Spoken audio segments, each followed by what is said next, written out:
O Poder do Desejo Positivo, de T.L. Osborne, continuação, capítulos 3 e 4.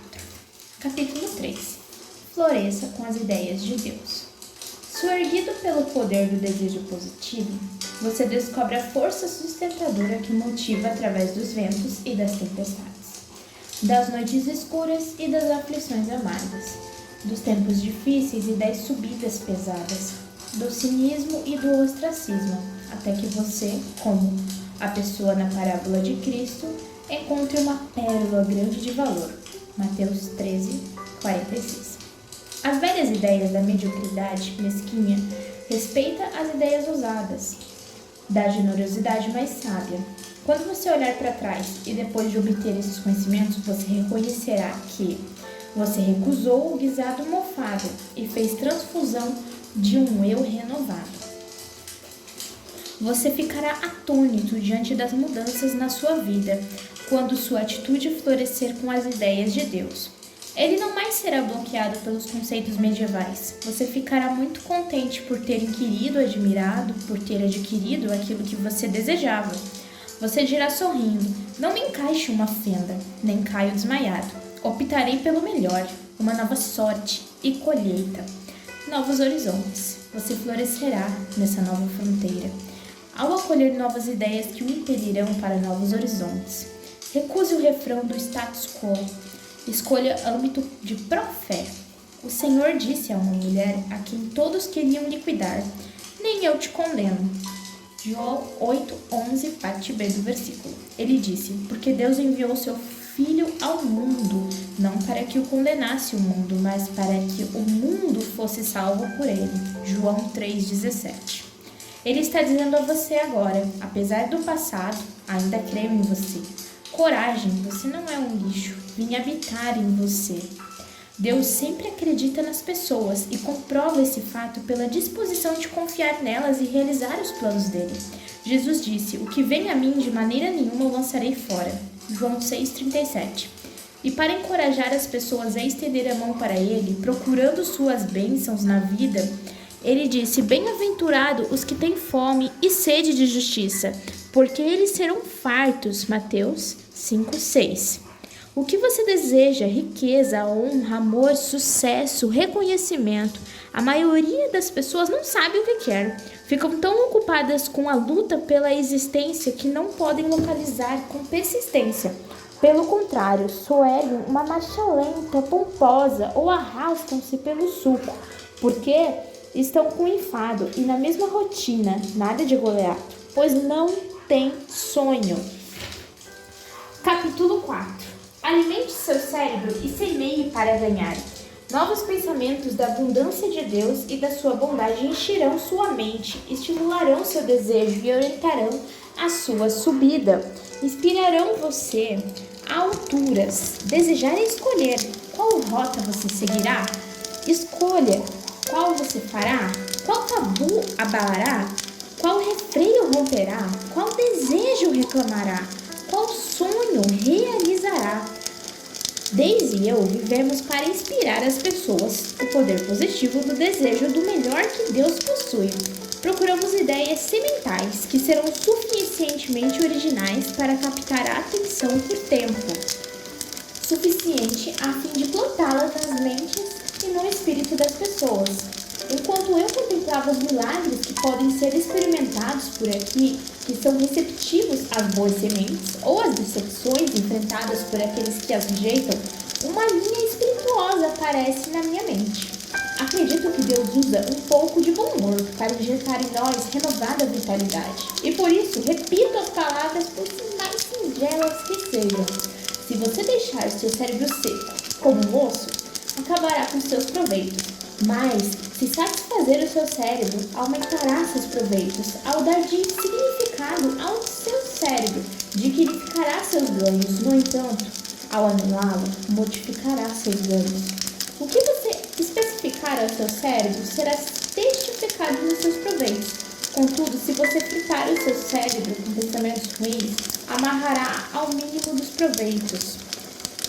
Dr. Osborne ensina que a vontade de Deus para você é boa. Você pode descobrir como Ele quer que você triunfe sobre qualquer situação adversa.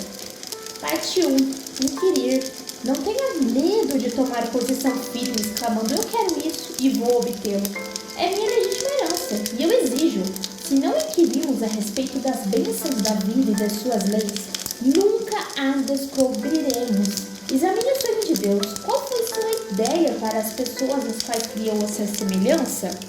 É certo que os incrédulos busquem a vida abundante e é errado que os cristãos obtenham sucesso material? É errado quando um pássaro voa e um peixe nada? O poder do desejo positivo brota da consciência ou do conhecimento de quem você é, daquilo que ele proveu para você e daquilo que ele planejou na vida. Vamos continuar um pouquinho mais sobre inquirir, então vamos ao capítulo 5. Pensando com liberdade. Segundo qual lei aqueles que têm obtêm mais, ao passo que aqueles que nada têm continuam passando sem? A vida foi feita assim? Trata-se da operação do destino ou da sorte? Os recursos deste mundo devem ser distribuídos com igualdade pelos governantes? Muitos pensam que Jesus fez uma declaração estranha em Mateus 13, 12 e 13, porque ele acredita que tem. Porque aquele que tem receberá mais, disse ele, e terá em grande abundância. Mas aquele que não tem, até mesmo pouco que tem será tirado. O dom de uma vontade forte. Robert Collier fez uma declaração poderosa a respeito dessa questão, falando acerca do desejo e da vontade das pessoas. Explicou que elas geralmente aceitam sua situação e estão contentes com ela.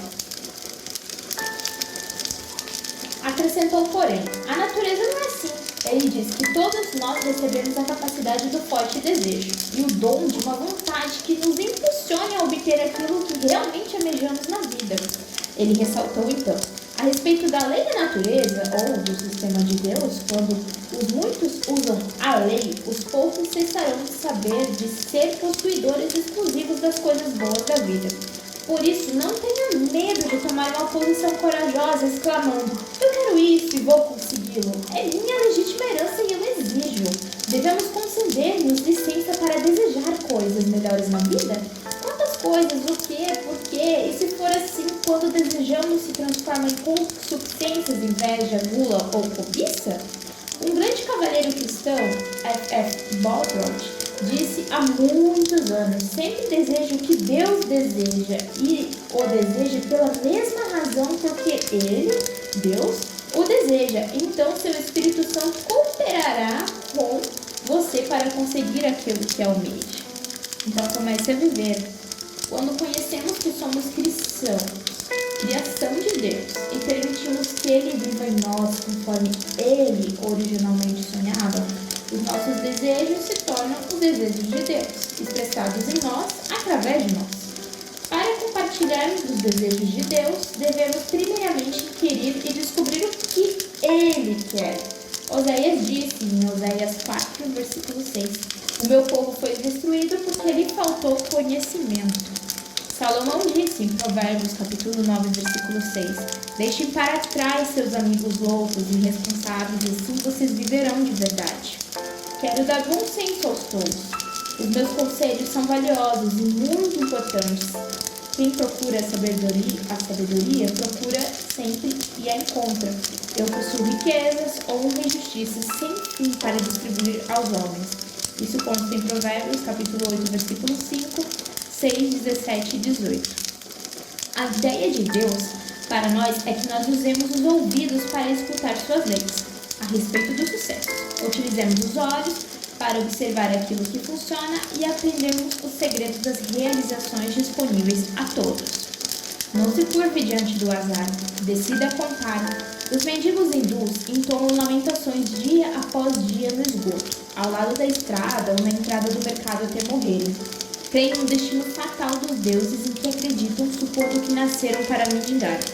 E seu pior pecado seria ousar desejar algo melhor.